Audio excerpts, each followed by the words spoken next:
Salut à tous, je vous demande pas si vous allez bien, je sais pertinemment qu'aujourd'hui on ne peut pas faire plus heureux qu'un supporter parisien. Le PSG l'a fait. Au terme d'un match dominé et gagné 3-0, les Parisiens se sont offerts une finale de Ligue des Champions. Nous sommes désormais à 90 minutes d'un sacre. Il y a le côté historique, puisque c'est la première finale de Ligue des Champions de l'histoire du club, mais si on s'inscrit dans un passé beaucoup plus proche, la passion parle et est amplifiée par tous nos antécédents dans la compétition. Ils nous ont tous fait vibrer devant notre télévision. Les plus chanceux de la famille parisienne se sont offerts des souvenirs mémorables en sortant fêter ça sur les Champs-Élysées. Et les joueurs ont rendu une copie que l'on pourrait qualifier de parfaite parce qu'il n'y a pas beaucoup de nuances à apporter sur ce match. On analyse.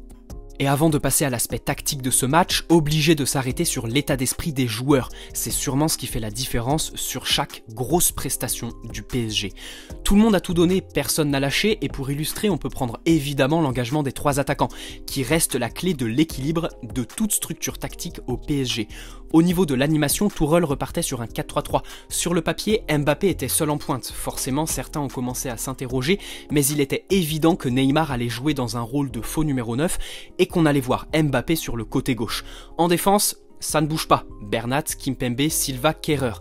Au milieu, Marquinhos, Paredes et Herrera sont alignés, mais on reviendra sur l'animation plus tard dans la vidéo. Et devant, Tourelle fait le choix fort de ne pas titulariser Icardi. Neymar, Di Maria et Mbappé sont sur le front de l'attaque. Avant de commencer, j'aimerais m'arrêter sur les choix et l'animation mise en place par Tourelle. Tout était bon, et il faut reconnaître la très bonne approche tactique de l'entraîneur parisien qui a su faire des choix forts et mettre en place un plan de jeu autre que on balance sur Neymar, mais surtout un plan de jeu efficace qui a fonctionné sur presque toute la partie. Une partie qui débutait très fort et en faveur du PSG qui a de suite pris l'ascendant psychologique sur Leipzig grâce notamment au positionnement de Mbappé qui a maintenu la ligne de défense adverse bas sur le terrain. La première clé de ce match dans le jeu, c'est le pressing des Parisiens. C'était du classique, rien d'extraordinaire à signaler, si ce n'est l'engagement que les joueurs ont mis pour installer ce pressing simple mais efficace. En effet, dans un premier temps, on note la position des trois attaquants. D'abord parce qu'ils étaient toujours ensemble sur la même ligne, ensuite parce que sur chaque 6 mètres, ils étaient à l'entrée de la surface. Un exemple très concret pour illustrer cette volonté d'aller chercher l'adversaire le plus haut possible sur le terrain. Derrière, il y a le travail des milieux qui suivaient à chaque fois les mouvements engagés. L'exemple parfait pour illustrer ça, c'est forcément le deuxième but du PSG et la récupération haute de Paredes sur une erreur technique forcée par la ligne d'attaque parisienne. C'est la clé d'une pression collective et ça marque surtout une grande différence avec le match contre l'Atalanta, durant lequel l'attaque et le milieu n'étaient pas en harmonie sans ballon et pas du tout connectés avec ballon. Justement, on va revenir sur ce milieu parce que j'ai trouvé qu'au-delà des prestations de Neymar et Di Maria, ce trio a très bien fonctionné et a fait beaucoup de mal à Leipzig. Avant le match, on associait polyvalence et flexibilité tactique à l'équipe de Nagelsmann. Et bien sur ce match, je l'attribue très clairement à Tourelle et au milieu parisien. Je m'explique. Dire que ce milieu était un milieu à 3 avec une pointe basse et 2 relayeurs, c'est faux. Ce milieu est très compliqué à cerner et à définir tant il s'est présenté sous une multitude de formes. Et c'est ça qui a fait mal à Leipzig qui ne savait plus sur qui défendre. Bien sûr, on a retrouvé la structure du fameux 4-3-3 pointe basse avec Marquinhos devant la défense, mais le nombre d'alternatives hier soir était assez important. En re-regardant le match, j'en ai trouvé 5. Pas un hasard, absolument pas. Donc, on part avec le milieu avec pointe basse en base. Sur le premier quart d'heure, voire jusqu'à la demi-heure de jeu, on retrouvait Marquinhos et Paredes sur la même ligne, tout comme Herrera était sur la même ligne que Neymar. Ça s'est atténué après la demi-heure de jeu, mais ici on pouvait trouver une structure en 4-2-2-2 au PSG. L'objectif était très clair et ça a fonctionné, faire progresser le ballon en cassant les lignes. Sans ballon, on pouvait voir Marquinhos sortir et monter d'un cran pour aller fermer les angles de passe d'un joueur avec ballon et face au jeu. Derrière, Herrera et Paredes se rapprochaient, mais ça on l'a vu 3-4 fois à tout casser. À la relance, vous l'avez tous vu, Paredes a été le point névralgique des circuits de passe. Marquinhos lui a laissé des libertés bas sur le terrain et ne s'est pas gêné pour monter d'un cran. Pareil, nouvelle alternative, une structure un peu en escalier, c'est singulier, mais on l'a vu pas mal de fois. Mais ça, c'est aussi grâce au positionnement d'Ander Herrera, haut sur le terrain. Marquinhos et Paredes ont échangé leur position à plusieurs reprises et on a aussi vu un alignement à 3 défenseurs sur certaines phases de relance avec Marquinhos ou Paredes qui venaient s'intercaler entre Silva et Kimpembe qui ont été très bons de leur côté à la relance. Bref, vous l'avez compris, ce milieu de terrain était libre et polymorphe, c'était calculé et ça a provoqué une désorganisation de Leipzig dans l'entrejeu.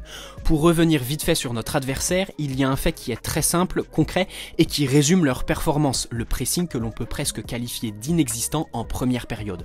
Au retour des vestiaires, Nagelsmann change de système et passe à 2 attaquants. Il y avait la volonté de nous étouffer, mais au final, Bernat plie le match et inscrit le 3e but parisien. Le seul joueur qui enclenchait une forme de pressing vraiment intense sur le porteur, c'était Sabitzer, mais derrière, personne ne suivait et la mobilité des joueurs du PSG ont donné beaucoup de solutions aux porteurs qui pouvaient éliminer facilement la pression adverse grâce à la disponibilité de ses partenaires. Certes, Leipzig ne presse pas comme d'habitude, mais le PSG y est pour beaucoup là-dedans. D'abord parce que la fluidité des circuits de passe ajoutée à la disponibilité qui résulte de la mobilité de tout le monde a fait du PSG une équipe redoutable avec ballon. Et ensuite, qu'on le veuille ou non, malgré les difficultés qu'il a rencontrées par moment, Mbappé sur le terrain égale 10 à 20 mètres en moins pour la position du bloc de l'adversaire. La maîtrise du PSG était déconcertante. En première mi-temps, les Parisiens dominent outrageusement. Et au retour des vestiaires, les intentions de Leipzig offensivement sont très bien contrôlées par une défense très solide. Au final, Sergio Rico n'aura pas beaucoup de travail, et c'est tant mieux pour la confiance de tout le monde. J'ai vraiment envie de qualifier la première mi-temps de parfaite, tant le PSG a imprimé le rythme et acculé Leipzig de la première à la dernière seconde. En seconde mi-temps, le PSG laisse un peu plus le ballon, mais sans subir, une autre forme de réussite, en plus du 3-0 marqué avant l'heure de jeu pour un scénario qui nous fait moins souffrir que d'habitude. Quoi qu'il en soit, le PSG a respecté son adversaire et a confirmé son statut de favori grâce à une prestation collective plus qu'aboutie. Il faut savourer la qualification, mais la finale arrive dimanche. À l'heure où j'écris cette vidéo, on ne sait pas si ce sera Lyon ou le Bayern. Dans tous les cas, il faut gagner. La bataille du milieu a été gagnée, mais au-delà de ce duel d'intensité, de technique et de volonté, je dirais que la bataille psychologique était gagnée d'avance. C'est ce qui a fait la différence pour le PSG. Pour illustrer cette domination psychologique, j'ai pris un exemple concret, les coups de pied arrêtés offensifs du PSG. Sur le corner qui précède le but de Marquinhos, tous les joueurs de Leipzig sont dans la surface.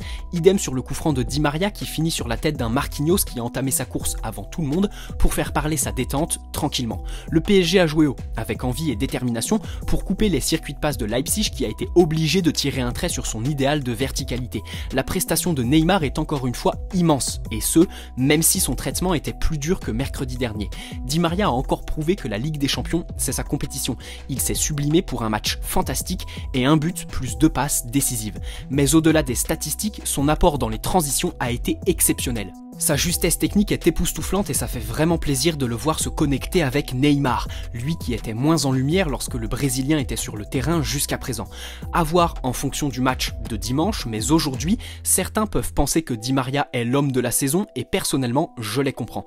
J'aimerais aussi m'arrêter sur la prestation de Kimpembe qui réalise tout de même une saison assez impressionnante. Ces 3 derniers matchs en Ligue des Champions sont vraiment des références en termes d'agressivité et il faut le souligner. Idem pour Neymar qui est sur une autre planète dans le jeu, mais attention tout de même, pour le moment on ne regrette pas son manque de précision dans la surface, mais dimanche il ne faudra pas avoir de regrets. Si je devais apporter une petite nuance à cette prestation plus que réussie, je m'arrêterais sur Thilo Kehrer. Certes, au duel il répond présent, mais il est très limité techniquement et offensivement. Dans un 4-3-3, c'est problématique. Maintenant, cap et focus sur cette finale, l'attente va être insoutenable. Les amis, nous sommes à 90 minutes d'un moment qui serait probablement le plus intense de notre carrière de supporter. C'est la même chose pour les joueurs.